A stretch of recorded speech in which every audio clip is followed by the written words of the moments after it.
Hello, I'm Sarah Nicholson, the Director of the South Coast Writers Centre, and this is Bibliotherapy.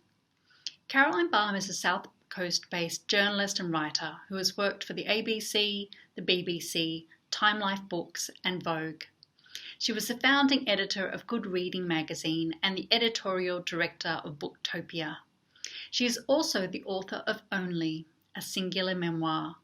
In this episode, she offers us her reading recommendation. Hello, I've been asked to choose a book to talk to you about as part of this collection. Maybe you, like me, have been a bit distracted and found it hard to settle into a book in the last few weeks. And another thing that I've experienced is being very frustrated at not being able to travel and go anywhere. But you can still travel in your imagination, and no book, I think, allows you to do that more freely than Elizabeth Gilbert's The Signature of All Things. Came out in 2013, and I think it was really underestimated at the time by critics who dismissed Elizabeth Gilbert as a bit of a lightweight and who thought, oh, she writes, positive psychology, self-help.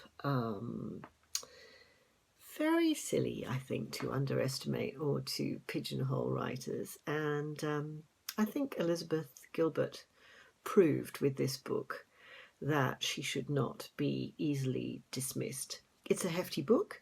It's over 400 pages, a bit of a doorstop. I raced through it. At its centre is a fabulous heroine, Alma Whittaker, who's born in Philadelphia in January 1800. And that means that she belongs to that generation of sort of literary heroines that we know who usually have terribly unhappy love affairs and whose beauty gets them into all sorts of trouble. Well, the great thing that Elizabeth Gilbert has done with Alma Whittaker is she's made her plain. And that plainness is both a source of maybe some regret and some pity, but it also, in a way, allows Alma to develop her intelligence and her curiosity as more important and more lasting gifts, very much fostered by a fantastic, fantastic father figure who is a rather unorthodox botanist. He's collected his specimens around the world in not an entirely legitimate way, shall we say. Joseph Banks appears in the book as a real-life character. So there are real people who kind of collide and intersect with Alma at various stages along the way. But the great thing is how Alma's father adores his daughter and encourages her curiosity and her desire to investigate and to know. She follows in his footsteps. She has his aptitude for botany.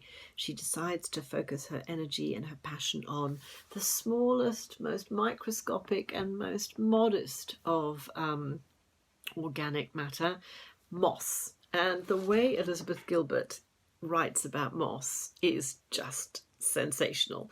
But what's so fantastic is the way she contrasts Alma's inquiry into moss with her own naive, innocent ignorance about her body and, more importantly, about the nature of desire, which is a theme that Elizabeth Gilbert has written about more recently in her book The City of Girls, and of course in Eat, Pray, Love for that matter. So desire is very much a central theme in this book, and there are some hilarious moments where Alma explores her own body with her scientific antenna going, and you could say that there is almost a sort of parallel between the sort of moist mystery of moss and her own rather furtive fumblings into understanding how desire and the female anatomy work. A man has arrived in her world and sort of made her feel all sorts of things that she hasn't felt before. And the great travel element of the book that takes you from Philadelphia to London to Tasmania to Amsterdam also takes you to Tahiti on Alma's quest to find this man who has vanished from her life without trace. The book is enormous fun. It's a really rich book that satisfies multiple readings. I've found layers and layers of things to go and discover in it each time I've read it, and I cannot recommend The Signature of All Things to you more highly, and I hope you really love it as much as I do.